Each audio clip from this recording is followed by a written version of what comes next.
Nah, di dalam doktrin Tritunggal ini, saudara, saya memberikan satu gambar yang menjadi satu pertolongan bagi kita untuk mengerti relasi pribadi antara Bapa, Anak, dan Roh Kudus, dan relasi yang berkaitan kesetaraannya, dan relasi dengan pribadi yang mempunyai peran yang berbeda. Ya, jadi ini gambarnya. Jadi kalau kita lihat, relasi pribadi itu berwarna garis, bukan garis ya, ini lingkaran merah. Bisa dilihat ini ya. Yang bahasa Inggrisnya itu is not. Ya. Ini yang membuat ini Bapak gereja ini, yang bernama siapa ini? Yang pertama kali mencetuskan Tritunggal. Ya, ya nanti saya ingat saya katakan ya. Nah, di dalam lingkaran merah, hubungan Bapa, Anak, dan Roh Kudus adalah hubungan di dalam pribadi yang tidak sama peranannya, bukan keberadaannya. Nah, ini bedakan ya. Kenapa bukan keberadaannya? Karena Allah itu esa. Allah itu esa. Jadi keberadaan Allah itu adalah Bapa, Anak, dan Roh Kudus ilahi, dan dia betul-betul Allah, dan tidak ada yang lebih rendah, dia ada yang lebih tinggi. Jadi relasinya itu adalah segitiga. Ini bisa lihat ya. Jadi yang lingkaran itu adalah kaitan kepribadian Allah yang memang punya peran berbeda. Jadi yang merah itu adalah peranan yang terkait satu sama lain tetapi berbeda peranan. Nah, sedangkan yang segitiga adalah keberadaan keilahian, kealahannya. Jadi yang satu keberadaan kepribadian, yang kedua adalah keberadaan keilahiannya, kesetaraannya, kesamaannya. Nah, ini yang banyak orang tidak bisa memisahkan ini. Jadi kalau kita ngomong, kenapa anak nggak tahu, hanya Bapak yang tahu. Itu relasi kepribadian. Peranan. Anak taat pada Bapak, yang tidak boleh dikatakan anak, tidak boleh anak katakan. Yang tidak diminta untuk diberitakan oleh anak, anak tidak boleh memberitakan. Sama dengan Roh Kudus juga sama. Jadi Roh Kudus itu hanya mengatakan apa yang dikatakan oleh Tuhan Yesus. Tuhan Yesus mengatakan apa yang dikatakan oleh Roh Kudus, Bapa. Jadi semua terikat ke dalam satu ketaatan. Jadi punya peranan masing-masing. Nah, saya beri contoh gitu ya, beri contoh. Nanti saya jelaskan lebih detail.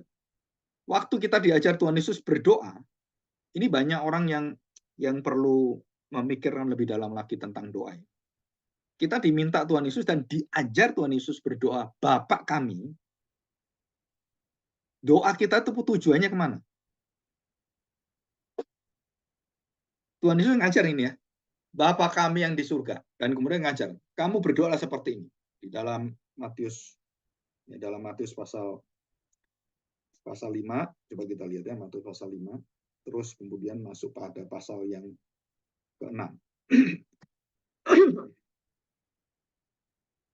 Doa Bapa kami, kita lihat ya. Nah, saudara, kita melihat ayat yang mulai pasal 6 ayat yang ke-5. Ya. Dikatakan di sini, janganlah kamu berdoa seperti orang-orang, dikatakan di sini, janganlah kamu berdoa seperti orang-orang munafik. Ya, jadi apa sih munafik itu nanti ada di bawahnya. Tetapi berdoalah demikian, kata Tuhan Yesus, pasal 6 ayat 9. Bapa kami yang di surga. Jadi ini Tuhan Yesus yang ngajar ya. Jadi Tuhan Yesus tidak mengajar Roh Kudus kami yang di surga. Atau Yesus kami yang di surga. Tuhan Yesus mengajar kita berdoa, kita punya tujuan doa dan alamat doa kita adalah kepada Bapa kami. Ya. Nah, Bapak kami ini, Pak, kan saya boleh berdoa kepada Roh Kudus, boleh nggak? Boleh. Boleh nggak saya berdoa pada Tuhan Yesus? Boleh. Tetapi dalam peranan, di dalam doa, peranan ya, pribadinya, peranannya berbeda. Tuhan Yesus mengajar kita perbedaan peranan Bapa, Anak, dan perbedaan peranan Roh Kudus. itu yang mengajar hanya Tuhan Yesus. Dan tidak ada satu nabi dan tidak ada satu rasul pun yang mampu mengajar hubungan Bapa dan Anak serta Roh Kudus. Itu hanya dikatakan diajarkan oleh Tuhan Yesus langsung. Hubungan ini. Dan tidak ada yang bisa menjelaskan itu kecuali Tuhan Yesus. Jadi Bapa kami yang di surga. Nah, itu adalah peranan kepribadian, pribadi Bapa itu berbeda dengan anak. Jadi di dalam peranan itu kita berdoa, dalam peranan kita harus berdoa kepada Bapa dan ditutup dalam nama Tuhan Yesus. Dan biarlah Roh Kudus itu mengerjakan semua kenindahan doa kita yang operasional, menggenapi semua apa yang Tuhan Bapa inginkan dalam hidup kita. Roh Kudus yang akan menggenapi, yang akan membawa semua kemuliaan Kristus supaya kita berjalan serupa dengan Kristus dalam doa-doa kita. Nah, itu Roh Kudus. Tetapi doa kita pribadinya Allah itu yang kita tuju adalah Bapa kami. Itu peranan. Nah, di sini banyak orang mengatakan, wah, kan boleh kepada Tuhan Yesus juga, Pak. Iya, berarti kamu berpikir tentang keilahian. Kamu berpikir bahwa kan sama Allahnya. Iya, betul. Sama Allahnya. Bapa Allah, Anak Allah, Roh Kudus Allah. Iya, kan Allah kita berdoa kepada Allah. Iya, betul. Itu betul. Karena apa? Karena kamu lihat kealahannya. Bapa Allah, Anak Allah, Roh Kudus Allah. Nah, dikatakan di sini, Father is God, Son is God, Spirit is God. Betul itu. Dalam kesetaraan hubungan keilahian, keberadaan yang kekal, keberadaan yang tak terbatas, Bapa, Anak, dan Roh Kudus sama. Jadi saya bisa mengerti banyak orang sulit mengerti waktu dijelaskan, waktu kita berdoa, kita diajar Tuhan Yesus membedakan tujuan doa kita kemana. Tapi selama ini, ya kita pakai Allah aja paling aman. Kenapa? Ya umum. Gitu kan? Tapi orang Kristen diajar hubungan yang lebih dalam lagi. Dan kita lebih mengerti lagi bahwa ada peranan-peranan di dalam Allah Tritunggal. Jadi tidak mungkin Bapa itu menjadi manusia. Kenapa? Karena yang menjadi manusia itu anak pribadi yang kedua. Jadi hanya melalui anak orang-orang bisa datang kepada Bapa. Jadi tidak ada orang yang bisa datang kepada Bapa tanpa anak. Jadi kalau ada orang mengatakan, pendeta mengatakan, saya ketemu Allah Bapa, itu pasti bohong. Kenapa bohong? Karena nggak mungkin bisa ketemu. Tuhan Yesus mengatakan, kamu tidak akan pernah melihat Bapa. Melihat tidak pernah, mendengar pun nggak pernah. Tidak ada seorang pun yang pernah melihat Bapa. Kecuali siapa? Anak. Jadi kalau kamu nggak melalui aku, kamu ketemu Bapa langsung. Nggak bisa. Jadi semua hubungan kita dengan Bapa itu melalui anak. Ya. Jadi ini sangat jelas sekali. Jadi ada dua hal ini penting ya. Jadi di dalam pikiran kita dasar Tritunggal, saudara-saudara tahu dasar keberadaan keilahiannya, anak, Bapa, Roh Kudus sama. Is God, adalah Allah. Itu dalam keberadaan jati dirinya, keberadaan eksistensinya, seluruh keberadaan Allah, Bapa, Anak, dan Roh Kudus adalah Allah. Dan dia Allah yang esa. Dan itu tunggal. Jadi Allah itu tunggal, esa. Kita dengan orang-orang monoteisme sama semua.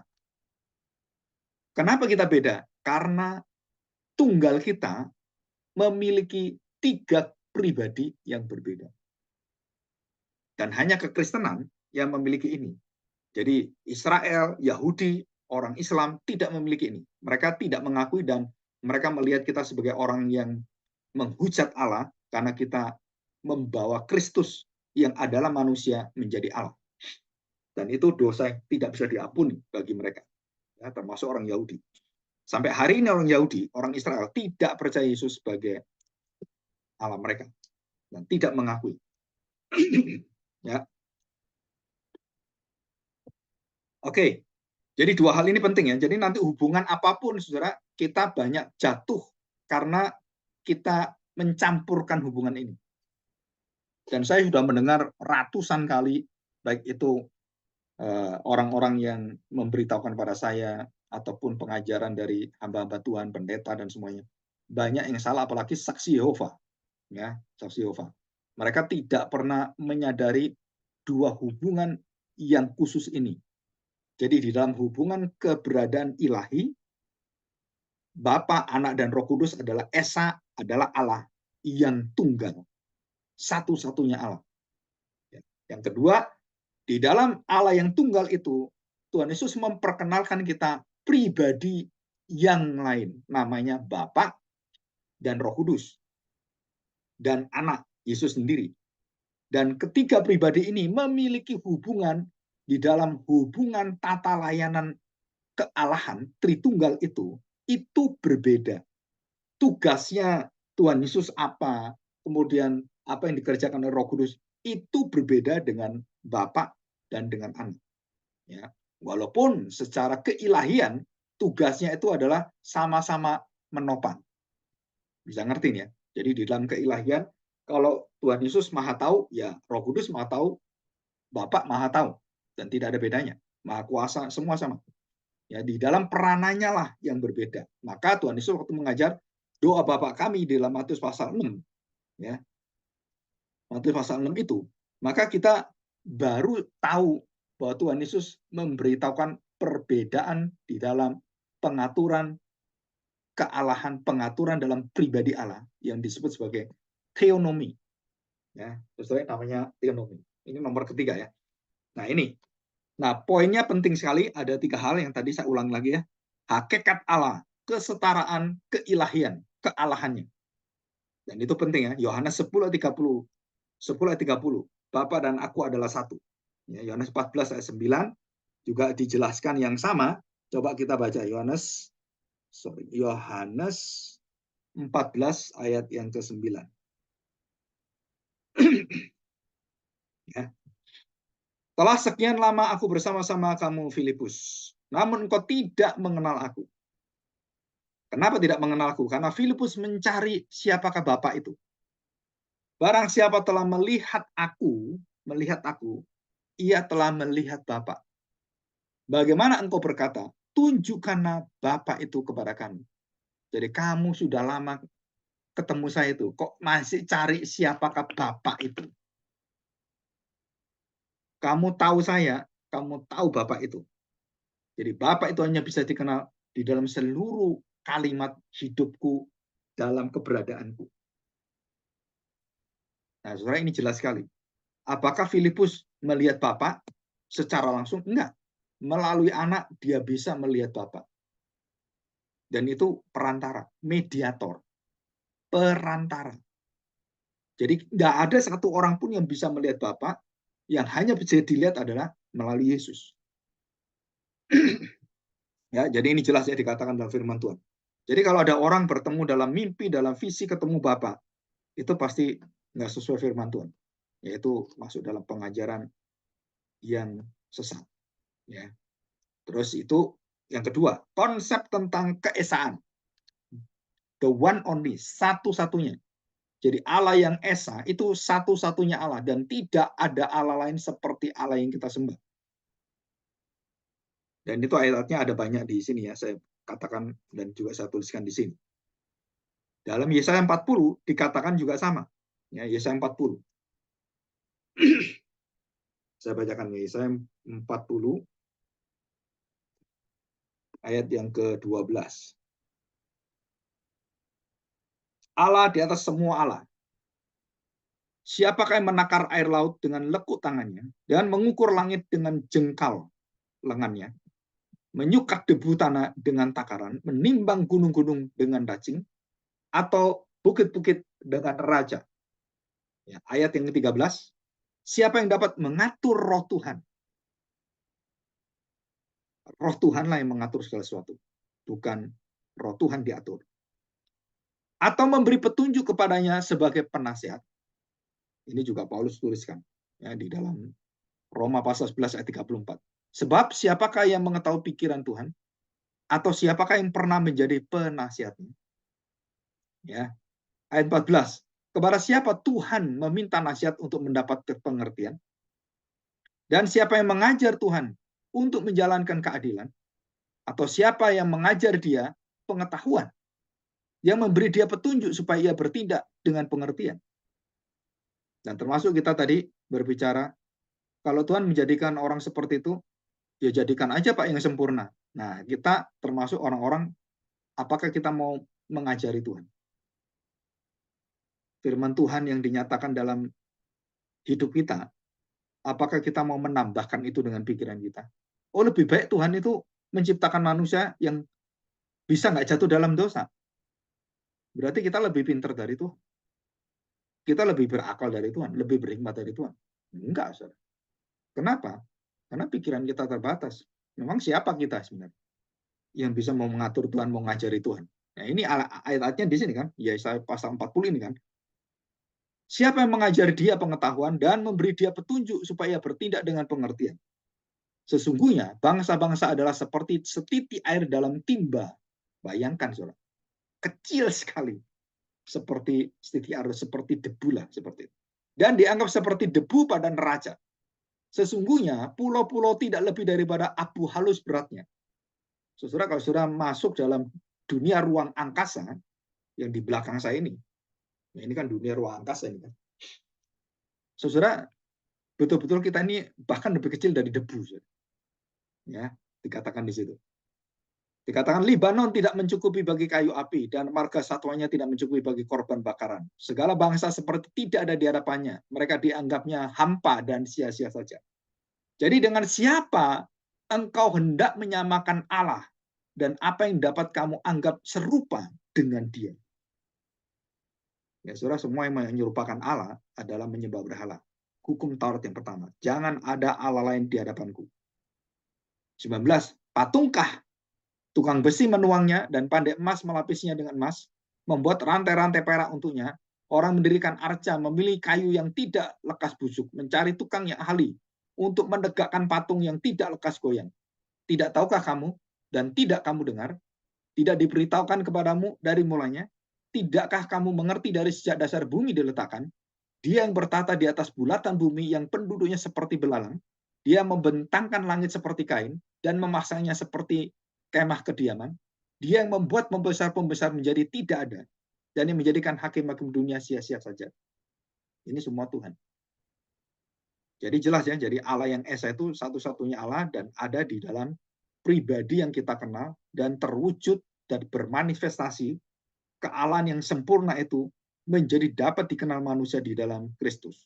Dan itulah satu-satunya Allah yang esa, yang Allah yang sejati, yang bukan dikenal oleh orang Yahudi, bukan dikenal oleh orang Islam, adalah Allah di dalam Allah yang menjadi manusia. Dan itulah Kristus. Nah, itu perbedaannya. Dan yang ketiga adalah di dalam kepribadian ada keunikan peranan Bapa, Anak, dan Roh Kudus. Tiga pribadi itu khas dengan setiap tugas-tugasnya, dengan setiap peranannya, karyanya. Ya. Jadi Bapak meletakkan semua penghakiman pada anak. Jadi menghakimi dunia anak. Bapak memberikan seluruh penciptaan kepada anak. Anak yang menciptakan sesuatu. Dan dialah permulaan dari segala penciptaan dan tidak ada anak, maka tidak ada penciptaan. Maka semua yang menciptakan dunia ini, jadilah hari pertama, jadilah hari kedua, sesudah itu yang mengucapkan adalah anak. Karena di situ dikatakan dalam Ibrani pasal 1 ayat 3. Pasal 1 ayat 2 dan 3. Dan jelas dikatakan. Ya, jadi ini kita belajar ini ya. Nah, saudara, kita lihat ini. Ya, kita lihat keberadaan pribadi yang berbeda. Nah, saudara, kita lihat ini ya. Kita lihat Filipi pasal 2 yang sering menjadi perdebatan. Filipi pasal 2 ayat yang ke-5.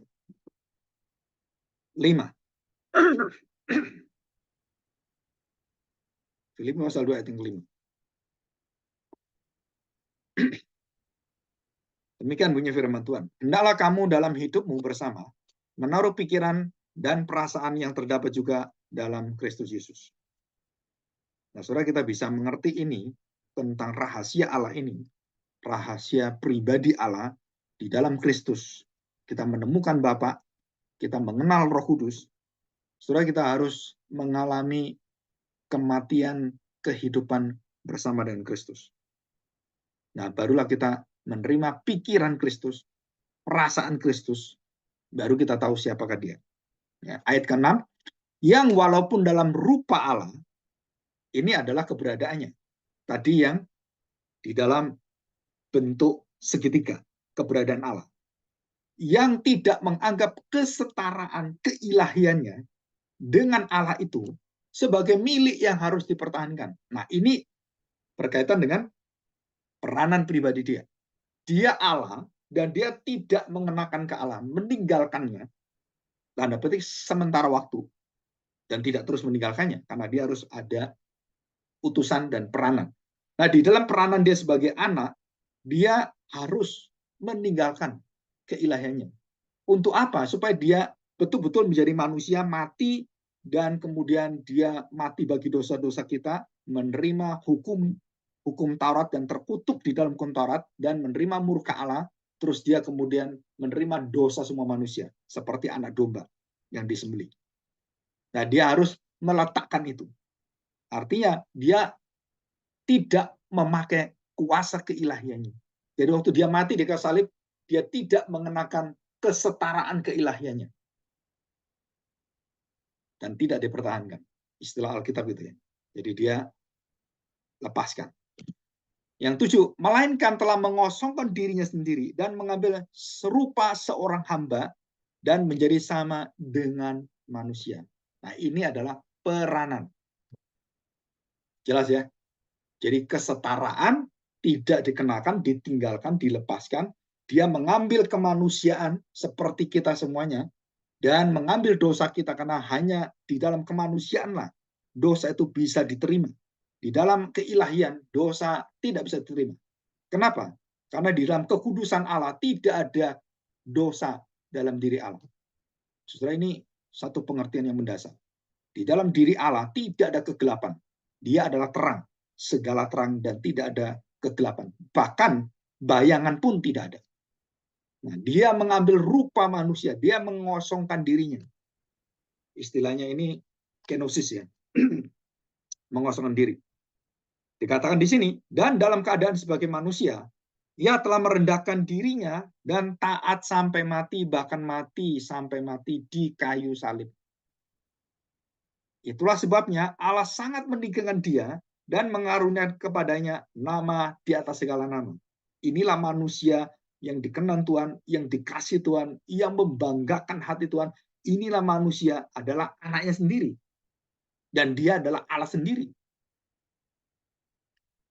Itulah sebabnya Allah sangat meninggikan dia dan dikaruniakan nama di atas segala nama. Supaya dalam nama Yesus bertekuk lutut segala yang ada di langit dan yang ada di atas bumi dan yang ada di bawah bumi. Jadi 3 macam dunia. Dunia di bawah bumi, dunia yang ada bersama dengan kita, dan dunia di atas bumi, yang di langit itu. Dan Paulus mengatakan, aku melewati langit yang ketiga, tingkap langit yang ketiga. Dia masuk kemana? Ke surga, ketemu Tuhan Yesus. Ya, dikatakan di sini, dan segala lidah mengaku Yesus Kristus adalah Tuhan, bagi kemuliaan Allah Bapa. Jadi di dalam keberadaan kepribadian manusia Kristus, dan kita orang-orang berdosa yang tidak bisa kenal Tuhan Yesus, yang keras hati, yang selalu memberontak, yang walaupun dinanti-nantikan Tuhan, seperti bangsa Israel, seperti Fir'aun, terus keras kepala, terus keras-keras seperti itu. Dan di dalam perjanjian yang baru, Tuhan memberikan kemurahannya melalui darah anak Allah yang Maha Kudus itu. Dia memberikan kita karunia, hidup yang kekal, dan membuka pintu yang berabad-abad tertutup. Manusia tidak mungkin mengenal Allah, tidak mungkin mendapatkan kemuliaan kembali, dan pintu itu ditutup. Dan malaikat berjaga di pintu itu seperti di zamannya Adam dan Hawa. Dan memakai pedang yang menyala-nyala, dan tidak ada satu orang yang bisa masuk dan memakan pohon kehidupan supaya dia hidup yang kekal. Itu ditutup. Dan beribu-ribu tahun, berabad-abad ditutup. Dan setelah itu Tuhan Yesus datang menjadi manusia. Pintu itu dibuka. Dan sungai dari Efrat itu menyembuhkan bangsa-bangsa. Ya, di dalam penglihatan Yesaya, Daniel, penglihatan dari Rasul Yohanes, ya, di dalam kitab Wahyu itu dijelaskan di sana, ya, penglihatan ini. Jadi kita melihat di sini ada perbedaan-perbedaan di dalam peranan Allah. Dan kita tahu bahwa di dalam diri Allah, kita tidak boleh mencampur adukkan peranan ini. Jadi contohnya seperti ini. Yang disalib itu Yesus atau Roh Kudus, atau Bapa, jawabannya adalah Yesus. Dan di dalam diri Yesus memiliki dua natur itu. Natur yang disalibkan, nah saudara perhatikan ini ya. Natur yang disalibkan adalah dalam keadaan Yesus menjadi manusia. Jadi jangan mengatakan Allah bisa disalib. Allah yang kekal itu bisa dilukai. Allah yang kekal itu bisa akhirnya mati. Saudara, Allah tidak pernah mati. Allah tidak pernah, tanda petik, menderita tanpa kemanusiaan Kristus. Di dalam diri Allah, dalam kesucian Allah, ya, saya buktikan ya. Coba kita buka kitab Wahyu. Ya, kitab Wahyu. Di dalam diri Allah, di dalam kita nanti masuk hidup yang kekal, apakah ada penderitaan? Apakah ada tangisan? Apakah ada maut? Apakah ada duka cita? Wahyu pasal 21. Ya, Wahyu pasal 21 ayat yang keempat. Saudara dengarkan ini ya. Maka kalau ada orang mengatakan, di surga saya melihat ada air mata di sana, orang yang menunggu anak-anaknya yang di bumi, yang tidak bertobat. Dia menangis di sana. Dan saya lihat itu, papamu menangis di surga. Kasihan dia. Saudara, itu ajaran bukan kekristenan. Itu ajaran mistik. Apalagi orang mengatakan, wah ini perlu dikirim ini. Kirim apa? Papamu lagi lapar. Kasih makanan. Itu udah lapar, udah lama itu. Papamu udah dikubur berapa itu? 3 hari yang lalu. Wah, kamu tuh anak kurang ajar. Papamu lapar. Akhirnya disuruh kasih makan. Dan disediakan mejanya, dikasih makan, kemudian dikasih lampunya, dikasih minumnya juga, dikasih kopinya sedangkan papanya. Kan banyak orang-orang kepercayaan seperti itu, bukan hanya orang Chinese, orang Jawa juga sama. Yang disediakan makanan untuk roh-roh dari papa mamanya. Saudara, itu semua ajaran yang tidak ada di dalam Alkitab. Yang masih dilakukan banyak orang Kristen. Apalagi yang setengah-setengah. Nah, ini ayat yang keempat. Wahyu 21 ayat 4. Dan ia akan menghapus segala air mata dari mata mereka, dan maut tidak akan ada lagi, tidak akan ada lagi perkabungan, kematian, atau ratap tangis, atau duka cita, atas segala sesuatu yang lama itu telah berlalu. Tuhan Yesus mengatakan tidak ada lagi hubungan suami istri. Jadi di surga, jangan cari suamimu, jangan cari istrimu, karena sudah berhenti semua hubungan kita. Kita menjadi keluarga Allah. Kita menjadi satu saudara di dalam Kristus. Terus gimana, Pak? Kalau ketemu, ini kan dulu istri saya di bumi, terus gimana? Hubungan kita hubungan yang baru. Tidak ada air mata. Jadi kalau kamu ngajar, itu papamu di surga lagi nangis. Wah, dia lagi kasihan itu. Lagi mendoakan anaknya yang tidak bertobat. Saudara, nggak ada itu. Nggak ada yang seperti itu. Dikatakan air mata nggak ada. Di surga sudah tidak ada air mata.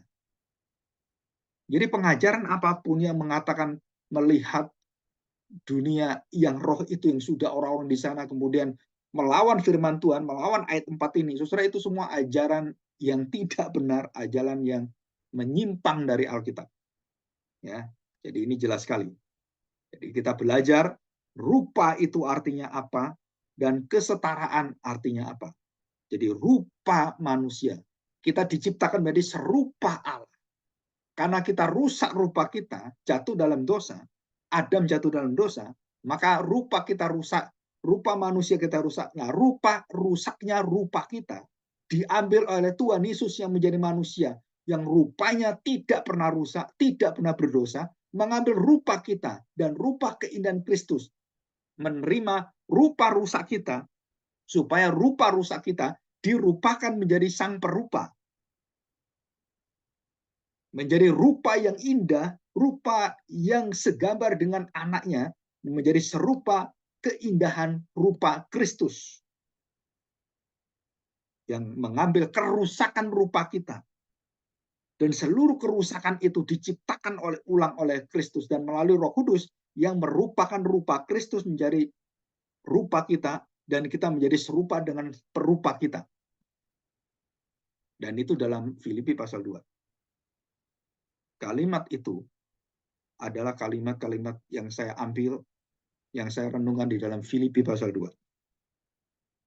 Sang perupa mengambil rupa yang rusak dari rupa yang berdosa, dan diambillah rupa yang rusak oleh sang perupa yang menjadi serupa dengan kita di dalam rupa yang rusak kita, rupa sang perupa yang begitu indah, yang tidak ada dosanya, yang penuh dengan ketaatan pada Bapa, yang penuh dengan kasih dari Bapa itu. Akhirnya mengambil rupa kita yang rusak di dalam dosa pemberontakan dan kekejian kita, dalam terkutuk kita, dalam dosa kita yang menjijikkan itu, dan dijadikan rupa kita diolah oleh rupa Kristus yang menderita mati di kayu salib, yang tubuhnya terpecahkan, menjadi rupa yang menciptakan ulang rupa kita, dan menjadi rupa yang di dalam kebangkitannya, kemuliaannya, keindahannya, dan tubuhnya yang luar biasa indah itu.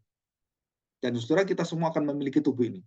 Nah, ini pelajaran di dalam akhir zaman, ya, pada hari Jumat nanti baru kita masuk ke sana. Semoga kita bisa sampai ke sana, ya.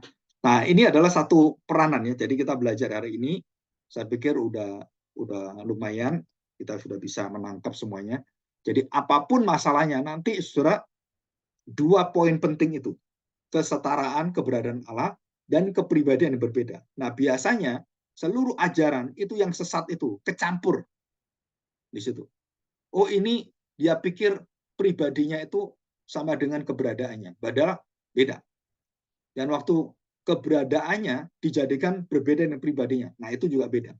Ya, nanti ada ajaran-ajaran sesat tentang Tritunggal. Ya, Yohanes 10, kita coba baca Yohanes 10 ayat yang ke-30.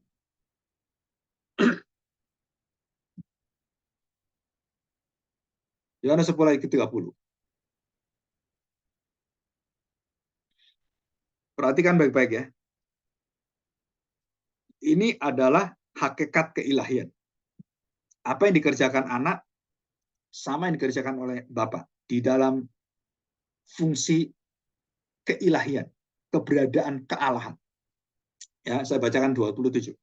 Domba-dombaku mendengarkan suaraku, dan aku mengenal mereka, dan mereka mengikut aku. Dan disinilah keilahian itu. Ayat 28. Dan aku memberikan hidup yang kekal kepada mereka. Dan mereka pasti tidak akan binasa sampai selama-lamanya, dan seorang pun tidak akan merebut mereka dari tanganku. Saya tanya, kalau kita sudah dibeli oleh Tuhan Yesus, sudah ditebus oleh Tuhan Yesus, dan dimeteraikan oleh Roh Kudus dengan kematian, dengan darahnya, darah perjanjian baru, apakah kita bisa binasa? Jawabannya, ya ini tadi. Mereka pasti tidak binasa. Siapa yang jamin? Tuhan Yesus sendiri, bukan orang.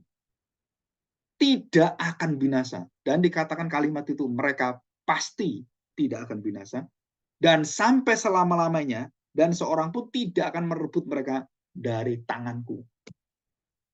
Ini jaminan apa? Dalam keberadaan keilahiannya, dia menjamin kita, kamu nggak akan terpisah, kamu nggak akan binasa, aku tidak akan buang kamu, dan kamu aku meteraikan, hidupku hidupmu, hidupmu adalah milikku, aku adalah Allahmu, kamu adalah umatku. Itu hakikat keilahian.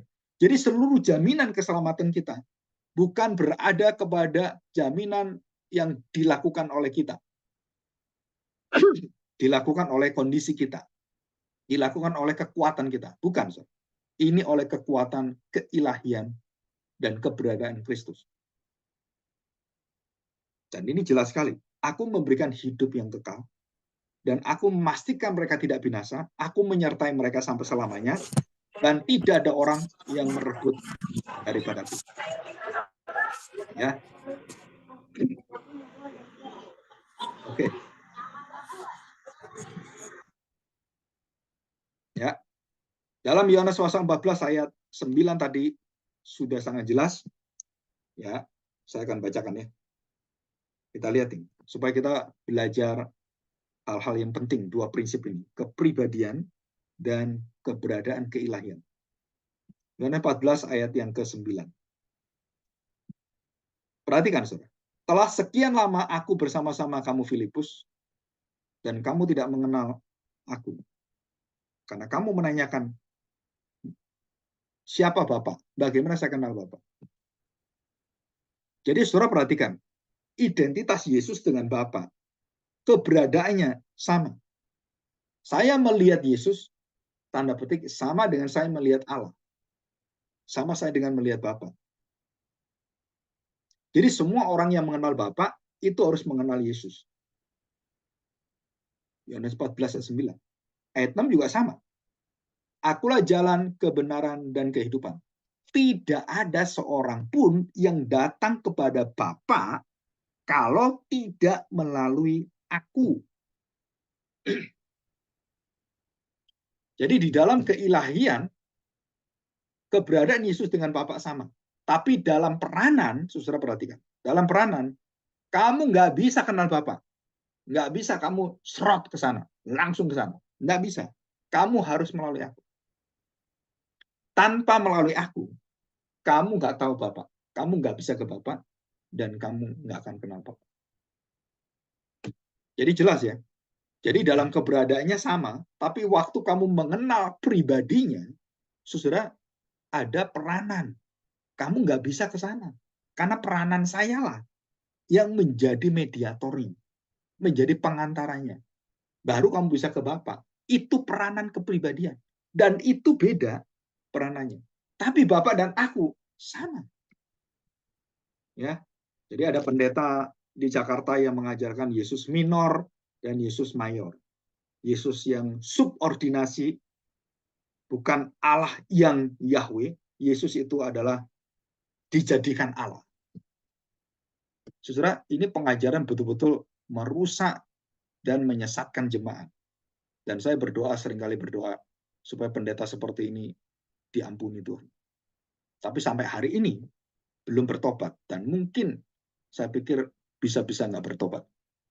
Ya, oke, dalam Yohanes sekarang kita lihat Yohanes pasal 13 kan, kita lihat Yohanes 13 ayat yang 31 dan 32. Perintah baru. Ya. Yohanes 13 ayat 31. Sesudah Yudas pergi, berkatalah Yesus, sekarang anak manusia dipermuliakan dan Allah dipermuliakan di dalam dia. Sudah perhatikan, ini adalah peranan kepribadian. Karena disebutkan anak manusia. Dalam kaitannya dia menjadi manusia dan dipermuliakan oleh Allah di dalam dia. Jadi Allah dipermuliakan di dalam peranan anak yang menjadi manusia itu, dan Allah dimuliakan di dalam manusia sang anak. Ayat 32, jikalau Allah dipermuliakan di dalam dia, Allah akan mempermuliakan dia juga di dalam dirinya, dan akan mempermuliakan dia dengan segera dan seterusnya selamanya. Jadi Bapa dan anak saling memuliakan diri. Bapa memuliakan anak, anak memuliakan Bapa, dan terus seperti itu. Sampai kapan? Sejak kekekalan mereka saling memuliakan. Hubungan apa ini? Hubungan keilahian. Kemuliaan dalam kekekalan itu yang tidak berhenti, terus-menerus. Ya.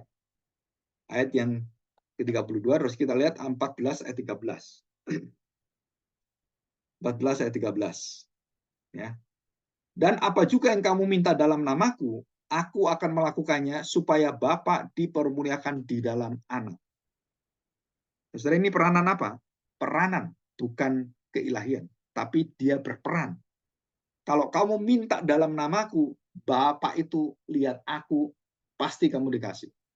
Karena kamu mengenal aku, mengenal hatiku, mengenal jalan hidupku, mengenal perasaanku, mengenal pikiranku, Bapa akan tahu, dan dia pasti akan menyatakan kehendaknya. Ya. Kita lihat pasal 15 ayat 8. Pasal 15 ayat 8. Dalam hal inilah Bapakku dipermuliakan, yaitu jika kamu berbuah banyak, dan dengan demikian kamu adalah murid-muridku. Ya, ini semua berkaitan dengan peranan sang anak. Dan ayat 17, apa itu hidup kekal? Yohanes 17 ayat ke-1 sama dengan tadi ya, yang saya bacakan adalah ayat 1. Bapa telah tiba saatnya.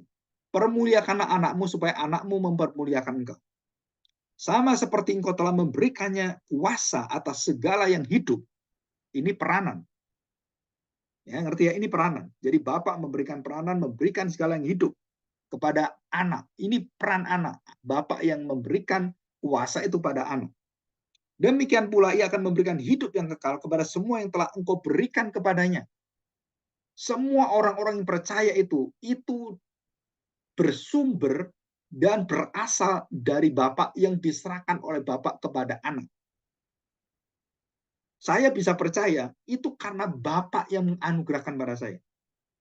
Nah, nanti kita lihat di dalam pengakuan Petrus.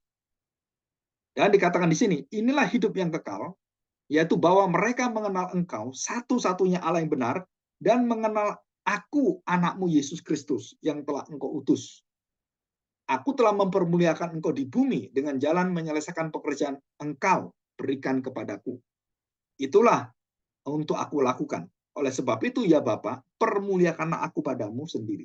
Dengan kemuliaanku miliki di hadiratmu sebelum dunia ada. Oke, kita lihat Matius pasal 16. Ya, Matius 16. Matius pasal 16, ayat yang ke-16. Ya, saudara, ini ada satu pertanyaan dari Tuhan Yesus yang menanyakan kepada murid-muridnya, apa katamu, tetapi apa katamu, apa kata orang, apa kata mereka tentang aku? Siapakah aku ini? Ya, Tuhan Yesus mengatakan demikian. Jadi dia menanyakan dirinya, keberadaannya. Maka jawab Simon Petrus, ya, saudara perhatikan ini. Engkau adalah Mesias, anak Allah yang hidup. Artinya hidup itu tidak mati, kekal. Anak Allah yang hidup, yang kekal. Setelah ayat 17, Tuhan Yesus mengatakan demikian. Kata Yesus kepadanya, berbahagialah engkau Simon bin Yunus, sebab bukan manusia. Surah garis bawah itu. Surah tandai ayat ini, surah hafalkan ayat ini, dan renungkan ayat ini, dan camkan dalam jiwa rohmu. Berbahagialah engkau Simon bin Yunus, sebab bukan manusia yang menyatakan itu kepadamu. Terus siapa? Yang ngomong siapa? Petrus. Yang keluar suaranya siapa? Petrus. Apakah itu berasal dari Petrus? Bukan. Bukan dari manusia. Bukan dari Petrus. Kalau saya bisa mengaku Yesus Tuhan Juru Selamat saya, itu bukan dari saya. Walaupun saya ngomong, saya yang bersuara, saya mengucapkan lidah saya. Tapi itu adalah dari siapa? Bapakku yang di surga, kata Tuhan Yesus. Saya ulangi, berbahagialah engkau Simon bin Yunus, sebab bukan manusia yang menyatakan itu kepadamu, melainkan Bapakku yang di surga. Saudara, ini jelas. Tadi dikatakan bahwa aku menerima dari engkau yang kau berikan padaku, orang-orang yang engkau anugerahkan padaku. Dan termasuk di dalamnya adalah Petrus dan semua muridnya, dan semua kita di sini. Dan ayat 18. Matius pasal 16 ayat 18. Dan aku pun berkata kepadamu, engkau adalah Petrus, dan di atas batu karang ini aku akan mendirikan jemaatku, dan alam maut, sudah perhatikan ini, alam maut, coba pikir ini, alam maut tidak akan menguasainya. Jadi keselamatan kita itu bisa hilang nggak? Kalau ingin jamin Tuhan seperti ini, kalimat-kalimat seperti ini.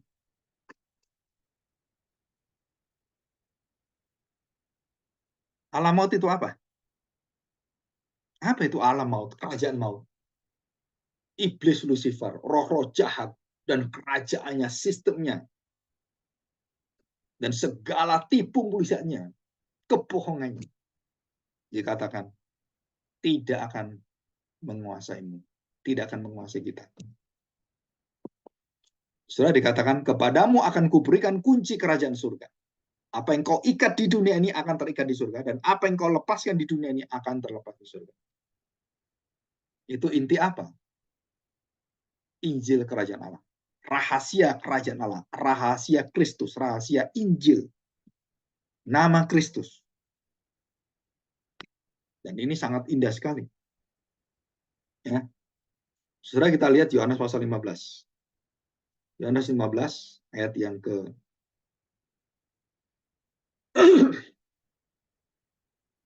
ya, Yohanes 15.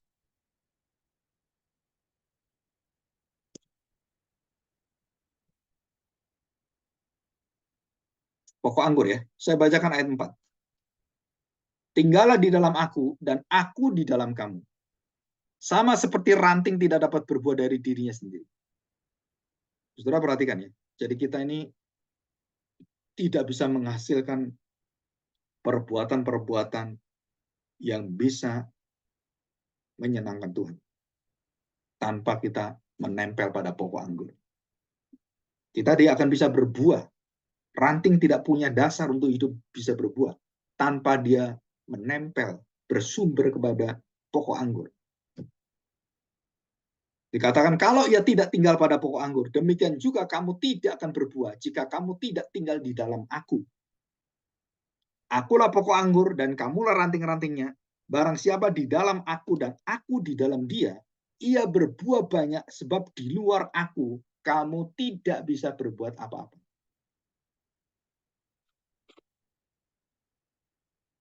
Ya, tidak akan berbuat apa-apa. Barang siapa tidak tinggal di dalam aku, ia dibuang keluar seperti ranting dan menjadi kering, kemudian dikumpulkan orang dan dicampakkan ke dalam api, lalu dibakar. Jadi Tuhan waktu menyatakan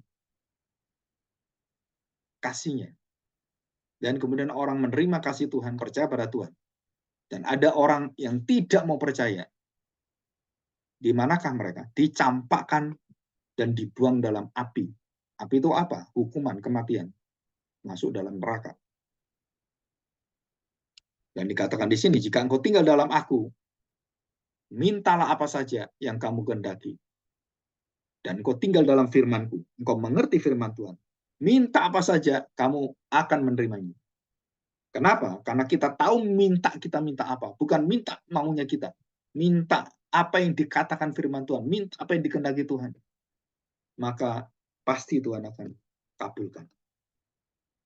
Ya. Oke, kita lanjutkan yang terakhir. Ya. Nah, saudara perhatikan. Ini sesuatu yang mungkin baru ya bagi saudara. Saudara dengarkan baik-baik. Ada orang bertanya seperti ini. Apakah sebelum Yesus menjadi manusia, Allah, Anak, Bapa, dan Roh Kudus, apakah mereka hubungan Yesus dengan Bapa juga hubungan Bapa dan Anak? Saudara, saya beritahukan, saudara. Yesus tidak mengajar sesuatu yang baru, yang belum pernah ada. Jadi waktu dia menyebut Allah sebagai Bapaknya, dan Roh Kudus sebagai ruh yang dari Allah itu, saudara, di dalam perjanjian lama, bukti-bukti bahwa Allah adalah Bapa itu banyak sekali. Saudara. Kita banyak dicekokin dengan pengertian dari gereja-gereja yang mainline-nya itu kurang belajar teologi. Mereka membagi Alkitab itu dalam beberapa zaman. Oh, perjanjian lama itu adalah tanda petik Allah yang tanpa kasih. Oh, perjanjian lama itu Bapa. Waktu Yesus datang, Allah Anak. Dan sekarang zamannya Allah Roh Kudus. Dan kita ngomong seperti itu. Nah, setelah di dalam hidupnya orang Israel, Allah disebut sebagai Bapa, itu sudah pernah dan sudah mereka kenal dari lama sekali. Jadi Yesus menyebut Allah itu Bapa, itu bukan hanya pada saat dia lahir. Sebutan itu adalah sebutan dalam kekekalan. Nah, ini yang jarang diajarkan. Banyak orang berpikir bahwa anak, Bapa, Roh Kudus, oh itu sebutan baru setelah Yesus jadi manusia. Sebelumnya, ya mereka nggak menyebut itu. Saudara-saudara kalau belajar dalam pengajaran Tuhan Yesus sendiri, tentang Bapa itu siapa, dan bagaimana hubungan dengan Bapa, itu hubungan adalah hubungan yang kekal. Bukan hubungan sementara, bukan hubungan waktu dia menjadi manusia, waktu dia menjadi seorang manusia, dia baru nyebut Bapa. Saudara, our Father is our King. Di dalam tulisan-tulisan orang Israel itu banyak sekali. Saudara. Kalau saudara mengatakan nama Habil atau Abiel, itu berasal dari nama Allah. Kalau kita pisahkan dalam bahasa Ibrani, Av, Abba, Av dengan L, Abil, Abiel. Saudara, itu artinya apa? Abimelek. Allah adalah Bapakku, Allah adalah sumber hidupku. Dalam Yeremia pasal 31 ayat 9, pasal 3 ayat 19, Yesaya 64 ayat 8, 63 ayat 16, Ulangan 32 ayat 6, Maliaka pasal 1 ayat 6, itu semua konsep Allah adalah Bapak kita. Mazmur 103 ayat 13, dalam dosa orang Israel pemberian nama dan memanggil Israel, Israel, engkau anakku dan anakku yang sejati, yaitu satu-satunya anakku yang tunggal adalah anak yang dari surga, itulah anak Allah. Dan dilambangkan dengan apa? Anakku Israel. Anakku engkau. Engkau kuperanakkan. Engkau akan datang. Dan waktu itu ada dalam kitab Mazmur, waktu Daud mengatakan itu bukan dirinya, tapi Allah sedang mengatakan itu kepada raja di atas raja yang merupakan kerajaan yang akan dinantikan melalui seluruh kerajaan yang ada. Dan Yesuslah disebut sebagai inilah anakku, dialah yang menjadi raja, raja yang kekal, raja selama-lamanya.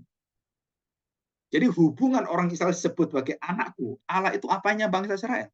Bapaknya. Dan dikatakan anak domba. Anak manusia. Anak Allah. Hubungan dengan Allah apa? Bapak surgawi. Bapak Israel, Bapak penebusan. Bapak damai, Bapak yang kekal. Dan itu ada di situ semua. Dan kemudian orang bertanya, Roh Kudus belum ada pada zaman perjanjian lama. Itu tambah ngawur. Kenapa? Dalam perjanjian lama, Roh Kudus itu sudah ada. Hosea pasal 1 ayat 10, Yesaya pasal 1 ayat 2, Keluaran pasal 4 ayat 22-23, Ulangan 14 ayat 1, Hosea pasal 11 ayat 1, Mazmur 82 ayat 6, dan di dalam tulisan Talmud, dan banyak yang lain lagi. Coba saya baca ya. Yesaya 61 ayat 1. Saudara, ini jelas sekali. Saudara. Maka banyak orang yang tidak belajar Alkitab. Dan saya harapkan saudara kalau jadi pemimpin nanti jemaat, saudara belajar yang tekun, yang sungguh-sungguh. Jangan sampai menyesatkan jemaat. Dosa kita besar. Ya, kalau kita dosanya sudah terlalu besar, kita akan dikalung dengan batu kilangan dan kita akan dimasukkan dalam hukuman yang kekal dalam laut. Ya, Dikatakan Yesaya pasal 61 ayat 1. Roh Tuhan Allah ada padaku. Oleh karena Tuhan telah mengurapi aku, Ia telah mengutus aku untuk menyampaikan kabar baik Injil kepada orang-orang sengsara dan merawat orang-orang remuk hati untuk memberitakan pembebasan kepada orang-orang tawanan dan kepada orang-orang yang terkurung dalam kelepasan dari penjara. Jadi jelas, Roh Allah ada padaku. Dan itu dikatakan oleh siapa? Oleh Tuhan Yesus sendiri.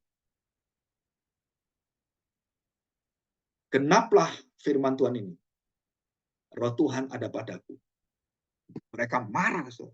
Marah pada siapa? Marah pada Tuhan Yesus. Kamu yang genapi, bukan. Mesias yang genapi, bukan kamu. Nah iya, aku ini Mesias. Tapi mereka semua tidak ada yang percaya. Ya. Nah, saudara, dalam perjanjian baru, hubungan Bapa, Anak, dan Roh Kudus sangat banyak. Ya, itu teksnya dalam perjanjian baru itu udah saya kasih itu di bawah. Jadi sekali lagi, sebagai meringkas kesimpulan, ya, kesimpulan kita. Saudara, kesimpulan kita bahwa waktu Yesus mengatakan Bapa lebih besar daripada aku, ya ada contoh ayatnya ini, Yohanes 3:30, Yohanes pasal 5 dan seterusnya. Itu mengatakan bahwa itu berkaitan bukan dengan keberadaan kealahan, tapi itu berkaitan dengan kepribadian dan peranan Bapa dan Anak. Saudara, jelas ya. Jadi bukan tentang keilahian, tapi tentang peranan. Anak yang mengosongkan diri, yang meninggalkan kesetaraan rupa Allah itu menjadi miliknya. Dia lepaskan dalam waktu dia menjadi manusia menanggung itu semua. Jadi kalau orang mengatakan, oh berarti Yesus lebih rendah dari Bapak dong. Kenapa? Dia diutus. Dan Tuhan Yesus mengatakan bahwa Bapak lebih besar dari aku. Saudara, itu peranan di dalam kepribadian, pengutusan, dan karyanya dalam pengaturan semuanya itu. Bukan di dalam hakikat keberadaannya. Dan Tuhan Yesus dalam Yohanes 10 ayat 30, Bapa dan aku adalah satu. Itu di dalam keberadaan keilahiannya. Anak tidak tahu kapan itu akan anak datang. Hanya Bapa yang tahu. Itu bukan berkaitan dengan keilahian kealahannya. Tapi berkaitan apa? Peranan dia sebagai anak yang harus taat dan tidak boleh memberitahukan. Ya, tidak beritahu. Jadi akhirnya gampang sekali kita belajar doktrin Tritunggal dan tidak mungkin orang agama lain bisa belajar ini. Ya, saya harapkan saudara bisa menangkap kuncinya. Kepribadian peranannya yang berbeda dan keilahian kesetaraannya di dalam identitas kekekalannya Bapa, Anak, dan Roh Kudus adalah sama, Allah yang Esa. Tapi dalam peranannya dia berbeda. Oh, Bapa sebagai sumber berkat semuanya dan semua orang percaya bisa percaya Bapa yang kerjakan. Dan Anak yang memberikan tubuhnya supaya orang percaya ini diberikan Bapa kepada Anak untuk dikuduskan, untuk ditebus, untuk diselamatkan. Jadi bukan Anak yang bergerak pertama kali, Bapa yang memberikan pada kita pengakuan-pengakuan supaya kita bisa mengaku Yesus sebagai Mesias, Anak Allah. Itu bukan berasal daripada Yesus. Itu berasal dari Bapa yang berperan, sumber daripada semua pengakuan. Nah, di sini kita tahu bedanya. Dan kita nggak kacau sekali. Sangat mudah sebenarnya. Setelah saya menemukan penjelasan-penjelasan ini, itu setelah hampir 3-4 tahun. Pergumulan-pergumulan akhirnya saya menemukan formula setelah membaca sejarah Bapak Gereja, mulai daripada Athanasius, terus kemudian Bapak Gereja yang pertama kali membawakan itu, yang juga kesesatan-kesesatan mereka seperti Arianus, seperti itu ya, dan banyak yang lainnya sekali. Dan kita tahu bahwa Bapa, Anak, dan Roh Kudus itu menjadi satu kekuatan yang bersama-sama, yang selalu ada di dalam hal-hal yang penting. Jadi contohnya, dalam baptisan, dalam pemberkatan, dalam perjamuan kudus, di dalam karya keselamatan, itu semua keberadaan Allah yang Esa, Bapa, Anak, dan Roh Kudus bekerja bersama-sama. Dalam penciptaan, semuanya bekerja, dan yang melakukan pekerjaan yang berperan dalam penciptaan adalah anak. Yang berperan dalam penebusan yang mati anak. Dan bukan bapak yang mati menjadi manusia. Dan itu peranan. Dan tidak boleh dicampur adukan.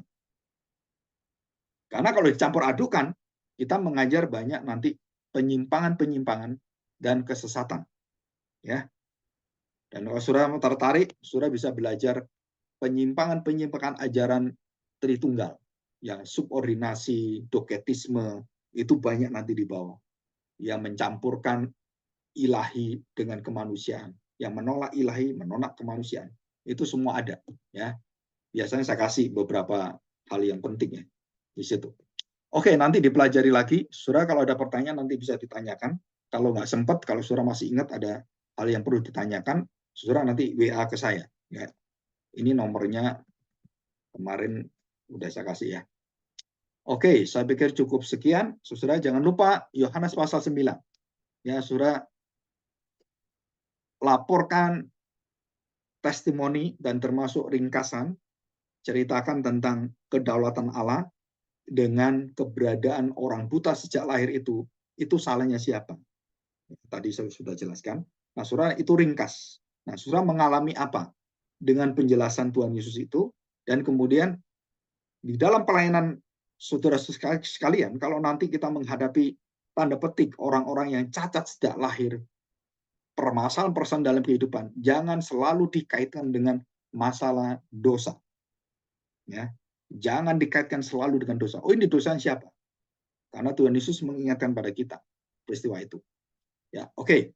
Saya pikir cukup hari ini. Dan kalau ada pertanyaan silakan ditanyakan ya.